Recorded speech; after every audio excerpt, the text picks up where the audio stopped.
বাংলাদেশের মানুষরা দীর্ঘদিন থেকে এই হাজার বছর থেকে সংগ্রাম করে আসছে একটা, সেই সংগ্রামটা ছিল বৈষম্যের বিরুদ্ধে সংগ্রাম।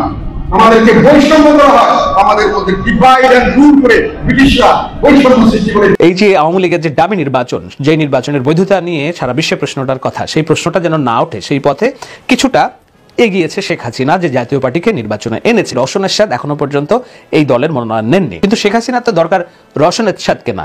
এই সপ্তাহটা অনেক ব্যথায় ব্যতীত আমাদের এরশাদ সাহেব চলে গেছে, এর জন্য দোয়া করা উচিত। দোয়া করার দরকার আছে না নেই? আল্লাহ তুমি তাকে মাফ করে দাও। মানুষ হিসাবে যা কিছু করছে ভাই, ভুল ত্রুটি আমি ইলিয়াস রহমান জিয়াদি বড় বড় ডাবকি মারতেছি জুমার মসজিদে।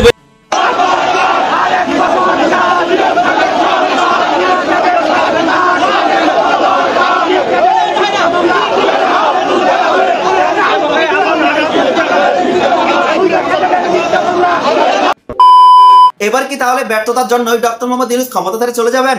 আসসালামু আলাইকুম। আওয়ামী লীগ সরকার শেখ হাসিনা পালিয়ে যাওয়ার পর বর্তমানে ক্ষমতা আছেন অন্তর্বর্তী সরকারের প্রধান উপদেষ্টা নোবেলবিদ ডক্টর মোহাম্মদ ইউনূস। আর এই নোবেলবিদ ডক্টর মোহাম্মদ ইউনূস ক্ষমতা থাকাকালীন আজকে সারা বাংলাদেশে যেসব চাঞ্চল্যকর ঘটনা ঘটেছে, তার মধ্যে থেকে আমি আপনাদেরকে এমন কিছু গুরুত্বপূর্ণ ভিডিও ফুটেজ দেখাবো যা দেখলে আপনারা সত্যি রীতিমতো অবাক হয়ে যাবেন। তাই বলছি সম্পূর্ণ ভিডিও ফুটেজ ধরে আমার সাথে থাকবেন, তাহলে সবকিছু বুঝতে পারবেন ইনশাআল্লাহ। ভিডিওতে চলে যাবো তার আগে আপনাদের কাছে ছোট্টটা রিকোয়েস্ট, আপনি যদি আমার চ্যানেলের নতুন দর্শক হয়ে থাকেন তাহলে চ্যানেলটি সাবস্ক্রাইব করে পাশে থাকা বেল আইকনটা বাজিয়ে দিতে ভুলবেন না। আর যারা অলরেডি আমার চ্যানেলটি সাবস্ক্রাইব করেছেন তাদেরকে জানাই অসংখ্য ধন্যবাদ। তো দর্শক চলুন আজকে সেই কাঙ্ক্ষিত ভিডিও ফুটেজগুলো আমরা প্রমাণ সহকারে দেখে আসি। বাংলাদেশের মানুষরা দীর্ঘদিন থেকে এই হাজার বছর থেকে সংগ্রাম করে আসছে একটা, সেই সংগ্রামটা ছিল বৈষম্যের বিরুদ্ধে সংগ্রাম। আমাদেরকে বৈষম্য করা হয়, আমাদের মধ্যে ডিভাইড এন্ড রুল করে ব্রিটিশরা বৈষম্য সৃষ্টি করে কিছু লোককে সুবিধা দিয়ে মেজরিটি লোককে কিন্তু ভাগ লোককে অত্যাচার করেছে, অত্যাচার নিপীড়ন এবং শোষণ করেছে ব্রিটিশরা। এর থেকে বাঙালি এর থেকে মুক্তি পাওয়ার জন্য বাঙালি আন্দোলন করেছে। বাঙালিরা পাকিস্তান সৃষ্টিতে বড় একটা ভূমিকা রেখেছে, কেন তারা জানতো যে ব্রিটিশরা যখন ডিভাইড এন্ড রুল করে আমরা থেকে বাঁচতে হলে ব্রিটিশদেরকে এই দেশ থেকে বিদায় দিতে হবে, বৈষম্য থেকে মুক্তি নিতে হবে। বৈষম্যের সঙ্গে আসে অত্যাচার, নিপীড়ন, অনাচার, সেগুলো থেকে বাংলাদেশের মানুষ মুক্তি চেয়েছিল। সেই জন্যই বাংলাদেশের মানুষ পাকিস্তান আন্দোলনে পাকিস্তানকে সমর্থন করেছিল। কিন্তু পরবর্তীকালে যখন দেখা গেল সেখানে এসে পাকিস্তানিরা সেই ডিভাইড এন্ড রুল, পাকিস্তানের মধ্যে আমাদেরকে ডিভাইড করে আমাদেরকে নিম্ন গোত্রে নামিয়ে দেওয়া হলো, তাদের কিছু লাঠিয়াল বাহিনী তৈরি করা হলো, প্রশাসনকে নিয়ে তারা ঝাঁপিয়ে পড়ে আমাদেরকে অত্যাচার, নির্যাতন এবং আমাদেরকে দারিদ্রের সীমার নিচে সবসময় থাকতে বাধ্য করা হলো। তখন বাঙালি স্বাধীনতার জন্য প্রথমে চাইবে সাহিত্য শাসন, তারপরে স্বাধীনতার জন্য সংগ্রাম করল। সেই স্বাধীনতা সংগ্রামে বাংলাদেশের মানুষের জয় হল, বাংলাদেশের মানুষ বিজয় অর্জন করল রক্তের মাধ্যমে। কিন্তু এই ডিভাইড এন্ড রুল বর্তমান আওয়ামী লীগ এসে আবার ডিভাইড এন্ড রুল শুরু করে দিয়েছে। ডিভাইড এন্ড রুল, তারা সমাজকে বিভক্ত করেছে। তারা সমাজকে বিভক্ত করেছে একটা শাসক শ্রেণী। শাসক শ্রেণী তারা এই দেশকে তাদের ব্যক্তিগত এবং পারিবারিক সম্পত্তি মনে করে। তারা আইনের ঊর্ধ্বে শুধু নয়, তারা নিজের পছন্দ মতো আইন তৈরি করে এবং নিজের পছন্দ মতো সেগুলোকে প্রয়োগের ব্যবস্থা করে সাধারণ জনগণের উপর। সেই আইনকে তারা বাস্তবায়ন করে নিজেদের স্বার্থে। এই শাসক শ্রেণী আর একটা ডিভিশন করেছে, তারা হলো পিওর আওয়ামী লীগ। সেটা হলো এটাকে যদি প্রথম থেকে যদি আপনার কোনো শ্রেণী করে না রাখেন এটা শাসক, এরা একত্র, তাহলে ফার্স্ট ক্লাস সিরিজের হলো পিওর আওয়ামী লীগ এবং তাদের লাঠিয়াল বাহিনী। লাঠিয়াল বাহিনী, অনুগত লাঠিয়াল বাহিনী, প্রশাসন, অনুগত প্রশাসন, অনুগত আইন শৃঙ্খলা বাহিনী। সেখানে লোক ঢুকাতে দরকার, সেখানে তাদের অনুগত মানুষ দরকার। এই যে ব্রিটিশদের মতো যাদেরকে লেলিয়ে দিয়ে সাধারণ জনগণকে শোষণ এবং নিপীড়ন নির্যাতন করবে, এই বৈষম্য সৃষ্টি করার জন্য, এটাকে কার্যকরী করার জন্য তাদের একটা প্রশাসন দরকার।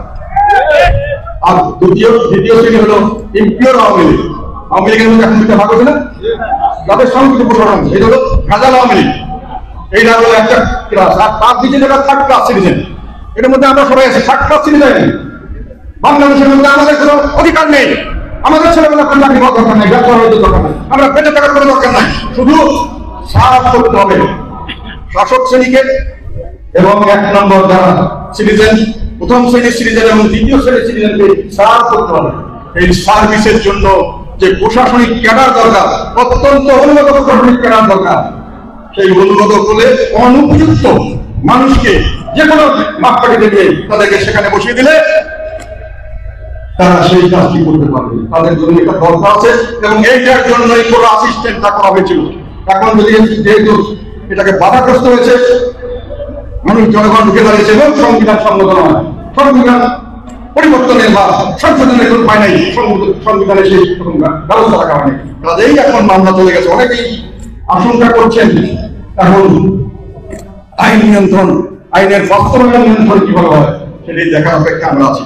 অনেকে এই ব্যাপারে আশঙ্কা করছে। আমি আশাবাদী হতে চাই, আমি মনে করতে চাই যে আমাদের দেশের মানুষ এখন বিবেকশীল, এখন এই জিনিসগুলিকে দেখবে। আর যারা আন্দোলন করছে তাদেরকে আমি বলতে চাই, বাংলাদেশের এই ধর্মের বিরুদ্ধে, এই বৈষম্যের বিরুদ্ধে আন্দোলনে আমাদের জাতীয় শহীদ মিনার সমস্ত এইরকম বৈষম্যের বিরুদ্ধে আন্দোলনের সংগ্রামের আত্মাহুতির প্রতীক এবং বর্তমানে আওয়ামী সরকার ভাবনা করবে ঘরে ঘরে শহীদ মিনার করবে। ওই শহীদ মিনারে দাঁড়িয়ে বলে বৈষম্যের কোনো বিষয় আমরা আওয়ামী লীগের এই বৈষম্য করি না, ওই না বৈষম্যের কাছে ওই শহীদ মিনারে দাঁড়িয়ে আন্দোলনে বসে যাবে। ওইটাই সব শহীদ মিনার, ওইটাই হয়েছে বৈষম্যের বিরুদ্ধে যুদ্ধের শহীদ, বৈষম্যের বিরুদ্ধে আত্মত্যাগের প্রতিষ্ঠ প্রতীক। আর আমাদের জাতীয় শীর্ষ হল বৈষম্যহীন ন্যায় বিচার ভিত্তিক নিজস্ব জনগণের নিজস্ব দেশ গড়ার প্রত্যয়। সেখানে যে শপথ নেন আমরা নিজেদের একটি দেশ চাই যেখানে বৈষম্য থাকবে না, যেখানে মানুষের মধ্যে থাকবে না, সেখানে মেধাকে দিতে সফল হবে। এই যে আওয়ামী লীগের যে ডামি নির্বাচন, যে নির্বাচনের বৈধতা নিয়ে সারা বিশ্বে প্রশ্নটার কথা, সেই প্রশ্নটা যেন না ওঠে সেই পথে কিছুটা এগিয়েছে শেখ হাসিনা, যে জাতীয় পার্টিকে নির্বাচনে এনেছিল। রওশন এরশাদ এখনো পর্যন্ত এই দলের মনোনয়ন নেননি, কিন্তু শেখ হাসিনার তো দরকার রওশন এরশাদকে না, শেখ হাসিনাকে দরকার জাতীয় পার্টির সিংহভাগ বড় অংশটাকে, যেন তিনি দেখাতে পারেন নির্বাচনটা অংশগ্রহণমূলক হয়েছে। সেই নির্বাচনটা অংশগ্রহণমূলক হওয়ার জন্য জিএম কাদের যে বৈঠক করলেন অগ্নিহোত্রীর সাথে, রাজেশ কুমারের সাথে, এর একদিন পরেই তারা ঘোষণা দিলেন তারা নির্বাচনে আসছেন। আজকে যখন রওশন এরশাদ আবার বেঁকে বসেছেন যে তিনি নির্বাচনে যাবেন না, রওশন এরশাদের বাসায় গিয়েছেন বলে আমরা সংবাদ দেখছি এই রাজেশ কুমার অগ্নিহোত্রী। নিশ্চয়ই বোঝা যাচ্ছে যে তার যে কর্মকাণ্ড এবং তার যে প্রচেষ্টা, সেই প্রচেষ্টার মূলে একটা উপসংহার যদি আমরা টানি, সেটা হলো অখণ্ড এবং জাতীয় পার্টি না ভেঙে যেন একত্রে নির্বাচনে যায়, এবং যে শেখ হাসিনার এই যে ডামি ইলেকশন, সেই ইলেকশনটার একটা বৈধতা দেওয়ার জন্য তাদের পক্ষে যেন যুক্তি তৈরি হয়। সেটার জন্য ভারতীয় দূতাবাস কি প্রকাশ্য কাজ করছে? ভারতের পররাষ্ট্র মন্ত্রণালয় কি প্রকাশ্যে কাজ করছে? না, করছে না। আমরা দেখছি কে করছে, রয়ের স্টেশন চিফ রাজেশ কুমার অগ্নিহোত্রী।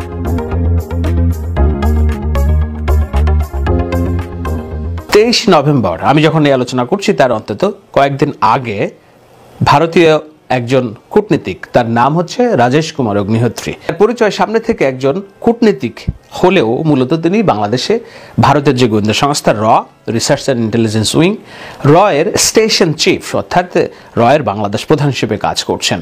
এই ঘটনা, এই কথা, এই পরিচয় রাজনীতির বুদ্ধামহলে সবাই জানেন। আমি যখন আলোচনা করছি তার অন্তত 4 থেকে 5 দিন আগে তার সাথে দেখা করেন জিএম কাদের, জাতীয় পার্টির চেয়ারম্যান এবং মহাসচিব মুজিবুল হক চিন্নু। এই সংবাদটি গোপনই ছিল। কালবেলা, যেটি সন্তোষ শর্মা সম্পাদনা করছেন এখন আমরা জানি, কালবেলার সম্পাদক আবেদ খান গত হয়েছেন বেশ কিছুদিন হলো একটি সংবাদকে কেন্দ্র করে। এরপর থেকে এটি চালাচ্ছেন সন্তোষ শর্মা নামক একজন সম্পাদক, যার সাথে ভারতের যোগাযোগ নিশ্চয়ই ভালো থাকার কথা, তাই না? সেই সন্তোষ শর্মা সম্পাদিত কালবেলা এই সংবাদটি ছাপে, আর কেউ ছাপেনি। এই ছাপার কিছুক্ষণ পরেই সংবাদটি নাই হয়ে যায় এবং তারা প্রায় 1.5 ঘন্টা যাবৎ বৈঠক করেছেন।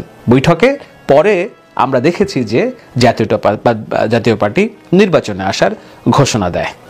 রাজেশ কুমার অগ্নিহোত্রীকে তার আগে বলার আগ দিয়ে নিশ্চয়ই তার ক্যারিয়ারে একটু ফিরে যাওয়া যাক। 2016 সালে পাকিস্তান অভিযোগ আনে যে ভারতীয় দূতাবাসের 3 জন কর্মকর্তা তারা হয়ে কাজ করছেন, গুপ্তচর বৃত্তি করছেন এবং পাকিস্তানের সহিংসতা উস্কে দিচ্ছেন, বিশেষত বেলুচিস্তানের সহিংসতা এবং আফগানিস্তানের সাথে সম্পর্ক খারাপ করার জন্য তারা কাজ করছেন। এই 3 জন সহ 8 জন কূটনীতিককে বহিষ্কার করে 2016 সালে পাকিস্তান। এর মধ্যে প্রধান এবং প্রথম ব্যক্তি ছিলেন রাজেশ কুমার অগ্নিহোত্রী। একজন কূটনীতিক সম্পর্কে যখন এরকম কোন একটি দেশ গুপ্তচর বৃত্তির অভিযোগ আনে, তখন তার অন্য দেশে পোস্টিং এর আগে সেই দেশ কর্তৃক অনেক রকম পরীক্ষা নিরীক্ষা, অনুসন্ধান এবং নানান রকম যেসব পেছনের খবরাখবর বের করার ঘটনা, এইগুলো কাজ করে সে দেশের সরকার। কিন্তু যেহেতু দেশটির নাম বাংলাদেশ, আমরা জানি না এই ব্যক্তি কিভাবে এখানে নিয়োগ পেয়েছেন এখন এই রাজেশ কুমার অগ্নিহোত্রী বাংলাদেশের রাজনীতিতে যারা অন্যতম ফ্যাক্টর হিসেবে পরিচিত, সেই জাতীয় পার্টি নির্বাচনে আসা না আসাকে কেন্দ্র করে পেছনের যে রাজনীতি কুটচাল, সেই কুটচালের একজন ক্রিয়ানক হিসেবে কাজ করছেন। আজকে আমি যখন কথা বলছি তখন অসমর্থিত সূত্রের আরেকটি সংবাদ হলো রওশন এরশাদের সাথে দেখা করেছেন রাজেশ কুমার অগ্নিহোত্রী। অসমর্থিত বলছি এই হিসেবে যে এটি সংবাদ হিসেবে এখনো প্রকাশ হয়নি, কিংবা কোথাও কোনো আমরা সংবাদ দেখছি না এই কারণে যে রর বিষয়গুলি যেহেতু এই সম্পর্কিত সংবাদ প্রকাশে পত্রপত্রিকাগুলো চাপের মধ্যে থেকেই কাজগুলো করে, সেই জন্য গিয়েছিলেন। আমরা নিশ্চয়ই বুঝতে পারছি যে জাতীয় পার্টি নির্বাচনকে কেন্দ্র করে যে একটা টানাপোড়েনের অবস্থায় চলেছে এবং জাতীয় পার্টির যে নেতৃত্ব, সেই নেতৃত্ব কার নেতৃত্বে থাকবে, রওশন এরশাদের নেতৃত্বে না জিএম কাদেরের নেতৃত্বে, এই ধরনের একটি টানাপোড়েন এবং আসন ভাগাভাগি, আসন বন্টনকে কেন্দ্র করে জাতীয় পার্টি যে পঞ্চম দফা ভাঙনের মুখে এসেছে, সেই পঞ্চম দফা ভাঙনের ঠেকাতে কিংবা ঐক্যবদ্ধভাবে শেখ হাসিনার অধীনে নির্বাচনে যাওয়ার ব্যাপারে চাপ দিতে অথবা বোঝাপড়া করতেই হয়তো এই বৈঠক। সেটা নিয়ে আমি আরো অন্যভাবে আলোচনা করব। জাতীয় পার্টি এবং এই নির্বাচনকে কেন্দ্র করে যেসব ঘটনা প্রবাহ ঘটছে নিশ্চয়ই এটা অন্য আলোচনার দাবি রাখে, কিন্তু আজকের আলোচনাটা কেবলই এই যে রাজেশ কুমার অগ্নিহোত্রী রয়ের স্টেশনশিপ ঢাকা, তিনি একজন কূটনীতিক হিসেবে সামনে থেকে আছেন, কিন্তু কূটনীতিক পরিচয় দিয়ে কিভাবে বাংলাদেশের অভ্যন্তরীণ বিষয়ে রাজনীতির নোংরা খেলায় তিনি তার কূটচাল চালছেন এবং সেটা ভারতীয় সরকার চালছে, এই বিষয়টি একটি জনসমক্ষে প্রকাশ করা দরকার, যেন এই বিষয় নিয়ে একটা আলোচনা অব্যাহত থাকে এবং এই বিষয় নিয়ে প্রতিবাদ অব্যাহত থাকে। এই কারণে অব্যাহত থাকা দরকার যে দেখুন, বাংলাদেশের নির্বাচনে এই রাজেশ অগ্নিহোত্রীর যে ভূমিকা সেটি নিন্দনীয় এবং সেটি অবশ্যই একটা বড় প্রশ্নবোধক চিহ্ন, এই কারণে যে দুটি বিষয় এখানে উল্লেখযোগ্য বিষয়। একজন কূটনীতিক যখন এই দেশে থাকেন তখন সেই দেশের যেসব রাষ্ট্রীয় আচার কিংবা রাষ্ট্রীয় যেসব চাওয়া পাওয়া কিংবা রাষ্ট্রীয় যেসব অবস্থান সেটি তুলে ধরার কাজ করেন কিংবা কূটনীতিকরা সেই অনুযায়ী আচরণ করেন। যেমন যুক্তরাষ্ট্রের রাষ্ট্রদূত পিটার হাস নিশ্চয়ই রাজনীতির পরিমণ্ডলে অনেক পরিচিত নাম এবং তিনি দৌড়াদৌড়ি করছেন এই কারণে যে যুক্তরাষ্ট্র চায়, ওপেনলি ঘোষণা দিয়ে এখানে বলেছে তারা এখানে একটি সুষ্ঠু নির্বাচন দেখতে চায়, বাংলাদেশে গণতান্ত্রিক চর্চা অব্যাহত রাখতে চায়। এই কারণে তারা বাংলাদেশের উন্নয়ন সহযোগী, উন্নয়ন পার্টনার এবং এই অঞ্চলকে কেন্দ্র করে যুক্তরাষ্ট্র বাংলাদেশের সাথে তার যে অংশীদারিত্ব সেটা একটা গুরুত্বপূর্ণ বিষয় তাদের ফরেন পলিসি। এটাতে কোনো রাগ ঢাক নাই এবং এটা বলার জন্য যুক্তরাষ্ট্রের উপপররাষ্ট্রমন্ত্রী এবং তার নিচের আরো 4-5 জন সহ অগণিত মানুষকে ঢাকায় পাঠিয়েছে এই বার্তা পৌঁছে দেওয়ার জন্য। সুতরাং যুক্তরাষ্ট্র যেটা চায় বাংলাদেশের রাজনীতি এবং নির্বাচনকে কেন্দ্র করে, এখানে রাগ ঢাকার বিষয় নয়, তারা স্পষ্ট করে বলছে এবং তাদের চাওয়াটা নিয়ে কাজ করছে যুক্তরাষ্ট্রের রাষ্ট্রদূত। এখানে এমন না যে সে সিআই এর এজেন্ট হিসেবে কাজ করছে। কিন্তু ভারত কি চাচ্ছে সামনে থেকে আমরা নিশ্চয়ই এতদিনে জেনেছি, বুঝেছি, সেটা হলো সামনে থেকে ভারত বলছে বাংলাদেশের নির্বাচন নিয়ে ভারতের কোনো বক্তব্য নেই, বাংলাদেশে কোন সরকার আছে এটি নিয়ে তাদের কোনো চাওয়া পাওয়া নাই, বাংলাদেশের গণতন্ত্র, বাংলাদেশের মানুষের পাশে আছে ভারত, এটি বারবার বলছে। কিন্তু মানুষের পাশে থাকলেও মানুষ যেটা চাচ্ছে সুষ্ঠু নির্বাচন, সেই নির্বাচনের পথে প্রধান প্রতিবন্ধকতা তৈরির জন্য যেই সরকার কাজ করছে সেই সরকারকে সহযোগী হিসেবে দেখানোর কিংবা সেই সরকারকে সহযোগিতা করার জন্য ভারত তলে তলে যে তার রিসার্চ ইন্টেলিজেন্স উইং, তার গোয়েন্দা সংস্থা রকে যে মাঠে নামিয়েছে কাজ করাচ্ছে, সেটি অবশ্যই বাঁকাচোখে দেখার মতো। আমি আগেই বলেছি, কূটনীতিক একটি দেশের পররাষ্ট্র মন্ত্রণালয়ের নির্দেশনা অনুযায়ী কাজ করবেন, কূটনীতিক কোনো গোয়েন্দা সংস্থার নির্দেশনা অনুযায়ী কাজ করবেন না। কিন্তু কোনো কূটনীতিক যখন গোয়েন্দা সংস্থার হয়ে কাজ করে এবং রাজনৈতিক এই যে খেলা কুটচাল, সেই কুটচালে অংশী হতে চায়, নিশ্চয়ই তাকে নিয়ে কথা বলার, তাকে নিয়ে প্রশ্ন তোলার সময় এসেছে, যেটা যেমনভাবে উঠেছিল পাকিস্তানে 2016 সালে এবং তাকে বহিষ্কার করা হয়েছিল। এরপরে তিনি বাংলাদেশে এসেছেন, কিন্তু তিনি তার অতীত বাংলাদেশে এসেছেন এবং একইভাবে রয়ের পক্ষে তিনি কাজ করে যাচ্ছেন। আমি আলোচনাটা শেষ করব যে তার এই যে কর্মকাণ্ড এবং বাংলাদেশের নির্বাচনকে কেন্দ্র করে যে তাদের নাক গলাচ্ছে এবং তাদের যে কুৎসিত চেহারাটা আবার পরিষ্কার করছে কিংবা একটু একটু করে বের করছে, কিভাবে সেটি আপনাদের জানিয়ে এই আলোচনাটা শেষ করবে। দেখুন, এই নির্বাচনটা শেখ হাসিনা একটা ডামি নির্বাচন করছে, বিষয়ে আপনাদের কোনো সন্দেহ নাই, তাই তো? ডামি নির্বাচন কি? সামনে থেকে নির্বাচন মনে হচ্ছে, কিন্তু আসলে এটি একটি ভুয়া নির্বাচন, ফেক নির্বাচন। একটা অন্য সাজানো গোছানো প্রার্থিতা দিয়ে একটা ডামি ইলেকশন করছে। কেন করছে? কারণ দেখানো যেন যায় নির্বাচনটা অংশগ্রহণমূলক হয়েছে, নির্বাচনটা উৎসবমুখর হয়েছে এবং নির্বাচনটা প্রতিদ্বন্দ্বিতামূলক হয়েছে। এটি যদি না হয় তাহলে যুক্তরাষ্ট্র শুধু নয়, পুরা বিশ্বের কাছে বাংলাদেশের নির্বাচনটা প্রশ্নবিদ্ধ। এবং এরই মধ্যে যেটা হয়েছে প্রশ্নবিদ্ধ, যে বিরোধী রাজনৈতিক দলের সবগুলো দল এই নির্বাচনে আসছেন না, আসছে কেবল শেখ হাসিনার আশেপাশে থাকা তার জোটের কয়েকটি রাজনৈতিক দল। তো সেই নির্বাচনে জাতীয় পার্টি যেহেতু আওয়ামী লীগের পরে একমাত্র দল, এই জাতীয় পার্টি যদি নির্বাচনে থাকে তাহলে এই নির্বাচন বৈধতা আদায়ে শেখ হাসিনা যতটা সহজ হবে, জাতীয় পার্টি যদি কোনোভাবে এই নির্বাচনে না থাকে, শেখ হাসিনার পক্ষে বিন্দু পরিমাণ যুক্তি থাকবে না যে এই নির্বাচনটা বৈধ হয়েছে এটা প্রতিষ্ঠিত করার জন্য। সুতরাং এই নির্বাচনে জাতীয় পার্টির অংশগ্রহণটা শেখ হাসিনার জন্য একটা টেস্ট কেস এবং একটা অ্যাসিড টেস্ট, এইটা অবশ্যই থাকতে হবে জাতীয় পার্টিকে এই নির্বাচনে। সে জাতীয় পার্টি যতই দামি দল হোক, জাতীয় পার্টি যতই ভুয়া দল হোক, যতই শেখ হাসিনা পরিচালিত দল হোক, কিন্তু পার্টি হিসেবে এই দলটা এককভাবে এই নির্বাচনে থাকতে হবে। সেই নির্বাচনে যাওয়া না যাওয়ার ব্যাপারে আমরা জাতীয় পার্টির চেয়ারম্যান জিএম কাদেরের একটা দ্বিধাদ্বন্দ্ব দেখছিলাম। নির্বাচন নিয়ে নানান রকম কথাবার্তা বলছিলেন অনেক তিনি, কিন্তু গত আবার প্রায় 2-3 সপ্তাহ যাবৎ মুখে কুলু পেটেছেন, তাকে কোনো দেখা যাচ্ছে না, তার চেহারাও দেখা যাচ্ছে না, এমনকি পার্টির যে প্রার্থিতা নির্বাচনে যাওয়ার যে ঘোষণা, সেই ঘোষণাটাও জিএম কাদের নিজেদের দিয়েছেন মুজিবুল হক চিন্ন, জাতীয় পার্টির মহাসচিব। তো এরকম একটা অবস্থায় জাতীয় পার্টি নির্বাচনে যাচ্ছে এবং তাদের প্রার্থিতা ঘোষণা করেছে 289টি আসনে, আমি যদি ভুল না করে থাকি। সুতরাং এই যে আওয়ামী লীগের যে ডামি নির্বাচন, যে নির্বাচনের বৈধতা নিয়ে সারা বিশ্বে প্রশ্নটার কথা, সেই প্রশ্নটা যেন না ওঠে, সেই পথে কিছুটা এগিয়েছে শেখ হাসিনা যে জাতীয় পার্টিকে নির্বাচনে এনেছে। তবুও আমি বারবার বলছি আমার আলোচনায় যে জাতীয় পার্টি আদৌ এই নির্বাচনে থাকবে কিনা সেটি একটি বড় বিষয়। যতক্ষণ না পর্যন্ত নির্বাচন হচ্ছে এবং মনোনয়নপত্র প্রত্যাহারের যেই সময়সীমা সেটি পার হচ্ছে, আমরা ততক্ষণ পর্যন্ত বলতে পারছি না যে জাতীয় পার্টি আদৌ থাকবে কিনা এই নির্বাচনে। কেন থাকবে না তার একটা অন্যতম বড় কারণ হলো যে রওশন এরশাদ এখনো পর্যন্ত এই দলের মনোনয়ন নেননি।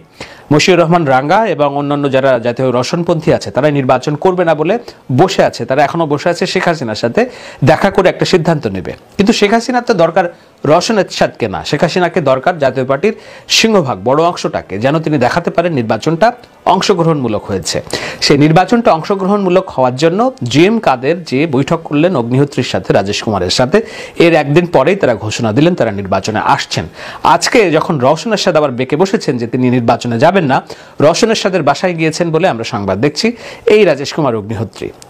নিশ্চয়ই বোঝা যাচ্ছে যে তার যে কর্মকাণ্ড এবং তার যে প্রচেষ্টা, সেই প্রচেষ্টার মূলে একটা উপসংহার যদি আমরা টানি, সেটা হলো অখণ্ড এবং জাতীয় পার্টি না ভেঙে যেন একত্রে নির্বাচনে যায় এবং যে শেখ হাসিনার এই যে ডামি ইলেকশন, সেই ইলেকশনটার একটা বৈধতা দেওয়ার জন্য তাদের পক্ষে যেন যুক্তি তৈরি হয়। সেটার জন্য ভারতীয় দূতাবাস কি প্রকাশ্যে কাজ করছে? ভারতের পররাষ্ট্র মন্ত্রণালয় কি প্রকাশ্যে কাজ করছে? না, করছে না। আমরা দেখছি কে করছে? রয়্যাল স্টেশনশিপ, রাজেশ কুমার অগ্নিহোত্রী। সুতরাং এই প্রশ্নটা রেখেই আমি আমার আলোচনাটা শেষ টানতে চাই আপাতত, যে বাংলাদেশের এই যে রাজনীতির সমস্যা, বাংলাদেশের গণতন্ত্র যে একটা গহ্বরে পড়ে আছে, একটা স্বৈরশাসনের জাতকলে পড়ে আছে, এর পেছনে শেখ হাসিনা কতখানি দায়ী আর ভারত এবং তাদের যে গোয়েন্দা সংস্থার কতখানি দায়ী, সেটি একটি বড় বিষয়। এই বিষয়ের মীমাংসা। তো সম্মানিত দর্শক, আশা করছি আপনারা এই সম্পূর্ণ ভিডিও পড়াশোনা মনোযোগ সহকারে দেখেছেন। নোবেলবিদ অন্তর্বর্তী সরকারের প্রধান উপদেষ্টা ডক্টর মোহাম্মদ ইউনূস ক্ষমতা থাকাকালীন আজকে সারা বাংলাদেশে যে চাঞ্চল্য ঘটনা ঘটেছে তার মধ্যে কি হয়েছে তাও বুঝতে পেরেছেন। এই বিষয়ে আপনাদের একটি গুরুত্বপূর্ণ মতামত অবশ্যই কমেন্ট করবেন। চলুন এরও ধারাবাহিকতা আরো একটি ভিডিও ফুটেজ প্রমাণ সহকারে দেখে আসি।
নাইলে সামনে যাও।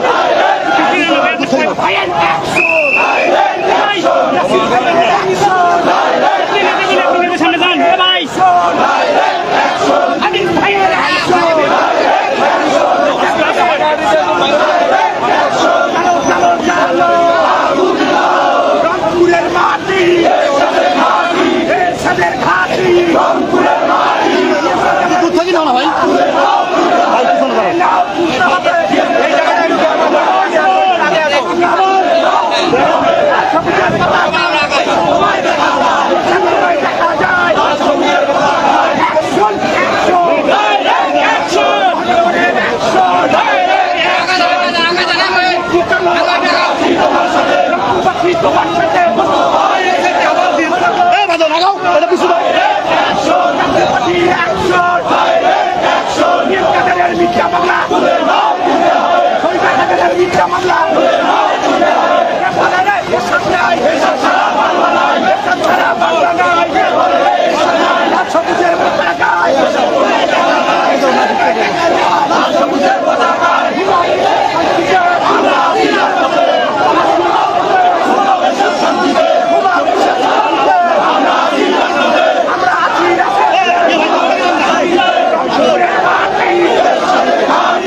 মিছিল করছে এবং এই বিক্ষোভ মিছিলটি রংপুর সেন্ট্রাল রোডের জাতীয় সেখান থেকে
মিছিলে আসো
এই সপ্তাহটা অনেক ব্যথায় ব্যতীত আমাদের ঈশ্বর সাহেব চলে গেছে।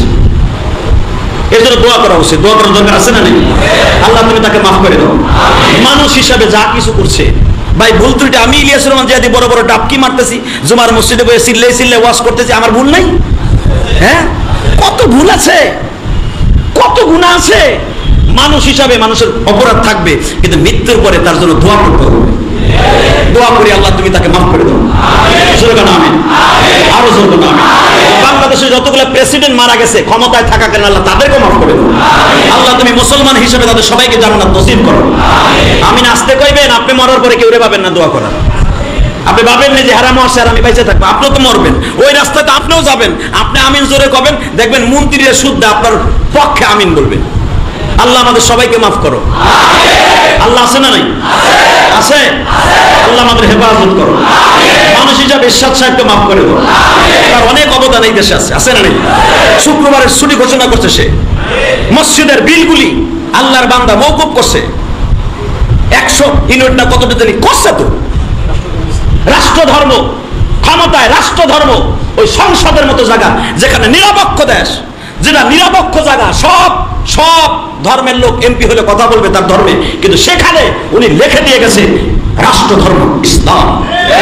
পার্লামেন্ট থেকে আওয়াজ দিয়েছে রাষ্ট্রধর্ম ইসলাম। এটা একটা দুঃসাহস নয়? এটা কি ভালো কাজ নয়?